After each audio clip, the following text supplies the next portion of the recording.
Right, mwari vachitibatsira tambobata the part 1 yekuti iyo delivering them from a religious demon or religious demons or religious spirits.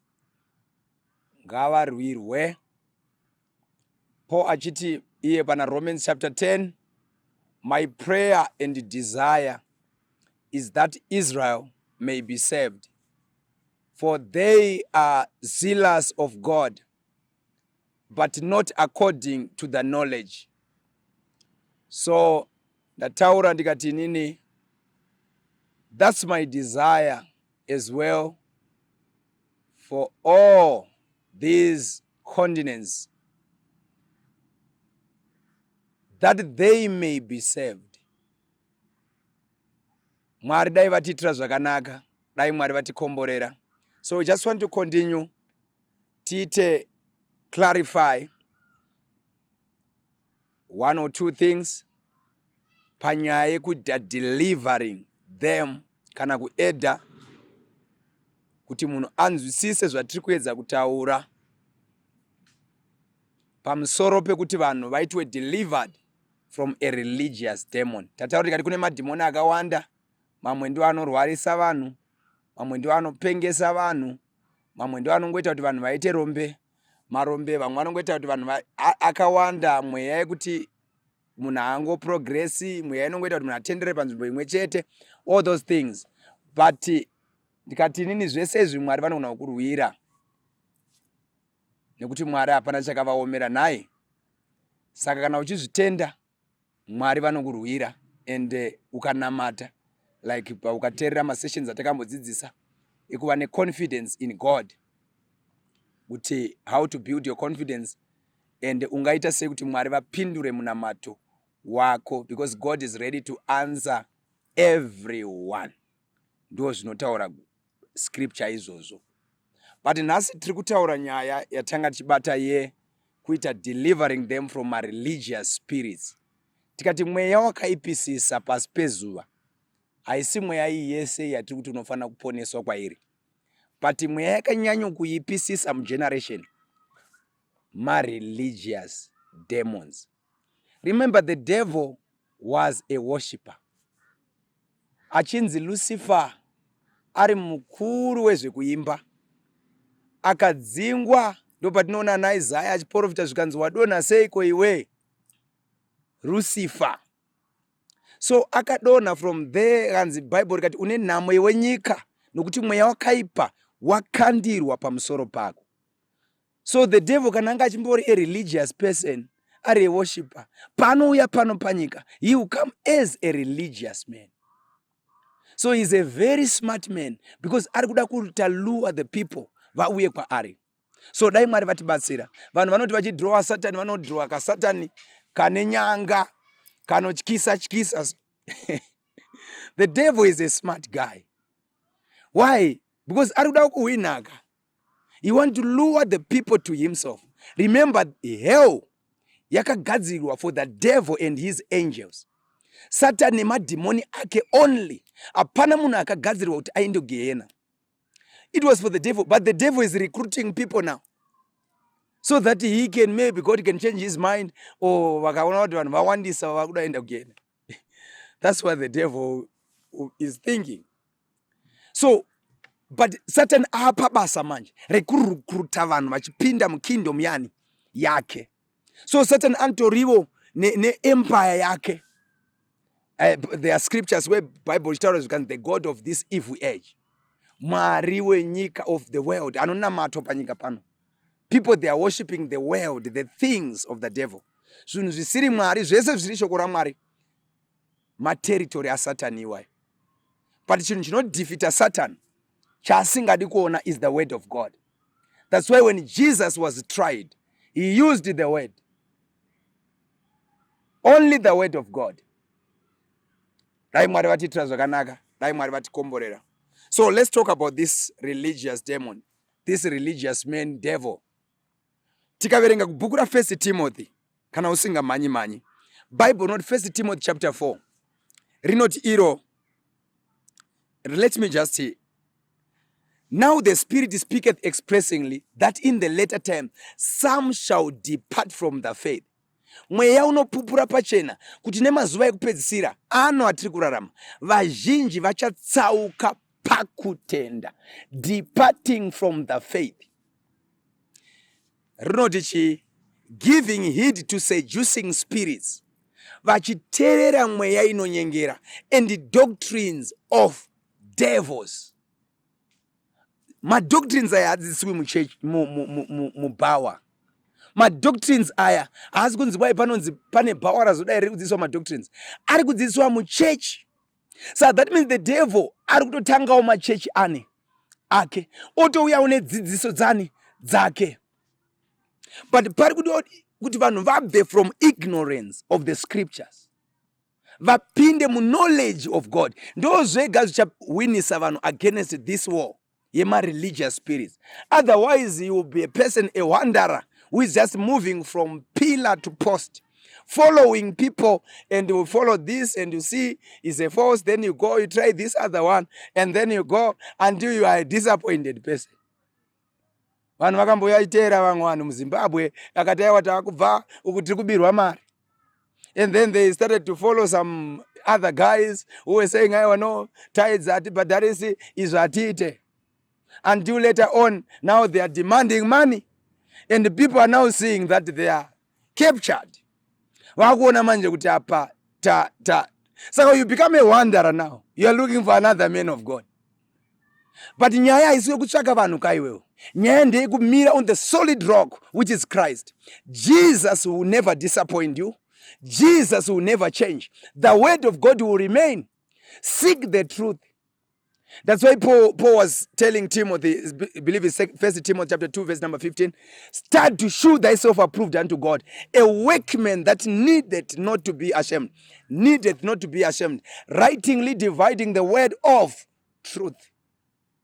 So, chiri kudiwa manje kungotsvaka shokwadika. Shokwadi chokubatsira, they shall hear the truth and the truth shall set them free. From where? A religious demon. Wakaitwa captured. Because taakura tiri vanhu vanoda kunamata. So munhu by nature ane nzara yekuda kunamata Mwari. Anonzwa kuti kuna Mwari wandofana kuseva. But now the devil chaanozokuita manje, anokupa a substitute. Anokubvisira the real thing. Obva akusiyira chisicho. Oita kuti unamate kuti upedze nyota iri pauri yekunamata. Wonamata chinhu chisiri icho. Ndo mweya yacho yatiri kuti you need to be delivered from that ignorance yekunamata zvisizvo wopinda mu true worship, because kune vanonzi true worshippers. There are so many worshippers under the sun, or we can say every person under the sun is a worshipper. But they are true worshippers. Anotaurwa naJesu anonzi the true worshippers. The time has come that the true worshippers should worship him in the spirit and in the truth. So that means they are worshippers and they are true worshippers. Kune vanonzi vanamati vezvokwadi, vanomunamata mumweya nomuzvokwadi. So kune vanongonamatawo. So munhu maari anonzwa kuti ndoda kufanira kunamata. But chokuzonamata manje ndo paanozotadza kuziva kuti what exactly and how can I serve God and please him and find favor. Anongoramba achingoita a wanderer from church to church, building to building, from paspemuti to another paspemuti, from a man of God to another man of God. Unoapedza vese ukamafunga wakabva uchingoenda akazoprova ndazoona ndafunga ndazodai. Mira pashoko raMwari. Start the truth. Start the word of God. And then once you start the word of God, you can try everything by the word. Revelation chapter 2 verse number 2 says, thou hast tried them, which says they are apostles and are not. You have found them liars. It's easy to try a person.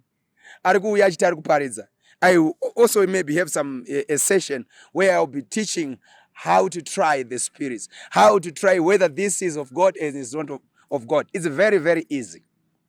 But vanhu vakarasisa kuti achatozivi ndoenda papi Bible rinofamba sei, kungovhura chero vhesi yavhura akangoiwana muna Leviticus ikati usadai akutodii zvake akutofamba nevhesi iyoyo. But achazivi kuti aiwa no zvakadudzirwa zvinhu izvi zvauri kufamba nazvo izvi. So dai Mwari vatibatsira, dai Mwari vatikomborera. Maybe pane imwe session yandakamboita yandaiti how to understand the Bible. I think you can go through that. Ukatsvaka iyoyo yekuti how to understand the Bible. It's very, very important to understand the word of God. Rekai ndiendirembere scripture taverengai. Hanzi pune doctrines of the devils. We have limited time, so atidi kutora time yakareba. Hanzi speaking lies in hypocrisy, having their conscience seared with hot iron. Chinzwa zvavane vachiita. Unoziva kuti une nharo paipapo, umwe ane nharo haadi kubva kuponeswa kubva kuma-religious demons. But chinzwa, number 1, forbidding to marry. Verse 3 ya 1 Timothy chapter 4. Vanorambidza vanhu kuroorana. Zvichidza kuti pikira, ita so. Ndoma mumasainzi iwayo madoctrines ani asatani. Kana kune kunoitwa izvozvo, kana kwenyu kuchiitwa izvozvo, wakutofanira kuponeswa kubva muzvinhu izvozvo. Number 2, and commanding to abstain from meats. Vanoudza vanhu kuti aiwa musadya izvi, musadya izvi, which God has created to be received with thanksgiving to them which believe and know the truth. Zvanzikwa here. Zvakanzi naMwari zvigamuchirwe kune avo vanotenda, vanoziva chokwadi. Unoziva chokwadi here? Asi vanorambidza kuti usadya izvi, usadya izvi, usadya izvi. Chiende paverse 4 unzoti po anoti chi? For every creature of God, every, underline the word every, not some creatures. Every creature of God is good, and nothing is to be refused. Hapana chinofana kurambwa if it is received with thanksgiving. Kana chagamuchirwa nekutenda. Verse 5, for it is sanctified by the word of God and prayer. The word of God and prayer. So I think wakutova neclue yekutoona kuti ndo zvimwe izvi. So Bible tinorinzwisa sei? Maybe as I'm concluding, tinonzwisa Bible through protocol, channel, God's provided way. Mwari ndo vakatipa zvinhu izvi, ende vane way yekuti tizvinzwise nani nayo. So uchaona to understand the Bible is very easy. Tarira kuti Jesu pavakauya chii chavakaita? Vakasiya chechi, vakati musaparidza, mirirai mweya mutsvene. Vadaro mweya mutsvene ukauya, vakazadzwa nemweya mutsvene vana Pita vakaparidza. But vana Pita vese ava vakaudzwa zvikanzi musaenda kune dzimwe dzimba, endai kuimba yaIsraeri chete. But pane murume akazotumwa naMwari anonzi Pauro, akanzi ndava kukutuma kuma-Gentiles vakanga vasiri verudzi rwaIsraeri. Ndobva auya pana 1 Corinthians chapter 10, 1 Corinthians chapter 3 verse 10, anoti as a master builder I laid the foundation. So akauya nobva aleya nheyo yekunamata, nobva aleya the foundation yedoctrine. Pana Galatians chapter 1 verse 8, nobva ati even we or an angel from heaven come and preach any other gospel than the gospel that we have preached, let him be accursed. So apedza kudaro, vatendi vakazotanga kurarama mazuva avo, vaiti vakaona muparidzi akauya akaparidza, vainotarira kune zvakadzidziswa naPaul, voti Pauro ari kuti chii? Kana zvichinopikisana nezvaari kudzidzisa, ubva kuti saka munhu ari false. Ndosaka Mwari akati I am happy because you have tried them. Revelation chapter 2 verse 2. Vachireva the church of Ephesus. You have tried them, which says they are apostles, and you found them liars. Sando kuna kuudza kuti there are so many liars in Africa. There are so many liars in Zimbabwe. How? Tomaziva say, by the scriptures. Avasi true to the teaching of the apostle. Avasi true to the foundation yakalewa by the apostles. So the Bible says, they shall depart from the truth unto fables. They shall turn their ears from the sound doctrine. So dai Mwari vatibatsira, dai Mwari vatikomborera. So vatendi vokutanga vaitarira zvakadzidziswa nemuranda waMwari Pauro. Kana zviri kudzidziswa nemuparidzi zvichipikisana nezvadzidziswa neuyo atumwa naMwari kuti aparidzire ma-Gentiles, vaizoti munhu iyeye ari false. Rega ningopedzisa nescripture rinowanikwa muna 1 Corinthians, Acts chapter 26. Acts chapter 26 verse 17. Pauro paari kusangana naJesu akapuwa zvinhu zvitatu zvaakanzi naJesu aite. ari kunzi delivering thee from the people and from the Gentiles, unto whom now I send thee. I'm sending thee to the Gentiles. But vamwe vambotumwa kuma-Israelites, vanzi ndai musaenda kumwe, endai kuIsrael, vaIsrael chete. But uyu Pauro akunzi go to the Gentiles. Go kune vaya vainzi imhwa vaya vaitogwasisa vanhu vasina basa vaya. Ndoda tione zvaari kutumwa kunoita. Verse 18, to open their eyes. That means they are blind. Not physically. Kwati vane physical blindness dziri nani? Mwari vanovhura maziso. Matestimony akawanda Mwari avanovhura maziso evanhu vasingaoni. But idzi dzepamweya dzekuti you are not seeing spiritually, really dangerous. To open their eyes, and number 2, to turn them from darkness unto light, and number 3, from the power of Satan unto God. No 3 things. Chienda unovavhura maziso avo, uvabvise murima vapinde muchiedza, vabve kumasimba aSatani vauye kuna Mwari. But iye munhu atumwa necommission iye ndoona kuti aiwa hatidi nezvake, hatidi kunzwa nezvakadzidzisa. That's why mweya iyi ichizokumanipulatai, anonzi ma-religious demons. Mwari dai vatikomborera. God bless you so much. We want to talk about, toda kuzotaura maybe next time about religious fanatism. God bless you so much.